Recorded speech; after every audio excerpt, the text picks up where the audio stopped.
David in a time of crisis is seeking the Lord. ஆண்டவர் ஒரு answer பண்றாரு. என்ன ஆன்சர் பண்றாரு? கிபியோனிற்காக இந்த பஞ்சம் உண்டாயிற்று. தாவீது சொல்றான், அந்த கிபியோனியர் எல்லாம் கூப்பிடு. எல்லா கிபியோனியர் வருகிறான். கிபியோனியர் வரும் பொழுது எங்க தேசத்துல பஞ்சம், என்ன செய்யறது? அவன் சொல்றான், எங்களுக்கு பொண்ணு வேணாம், வெள்ளி வேணாம்.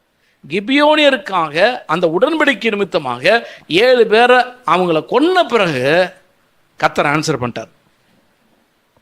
இதுல பெரிய ஆச்சரியம் என்னன்னா, மேவி போஷத்தை தாவீது அங்க எஸ்கேப் பண்ண வர்றான். எதனால? உடன்படிக்கை நிமித்தமாக. கிபியோனியருக்கு செய்த உடன்படிக்கை, சாதாரண ஜென்டைல்ஸோட இஸ்ரவேல் செய்த உடன்படிக்கைக்கு கர்த்தர் அவ்வளவு மதிப்பு கொடுப்பார் என்று சொன்னால், அதை விட வல்லமை உள்ளது கல்வாரியிலே கர்த்தர் நமக்காக செய்த உடன்படிக்கை.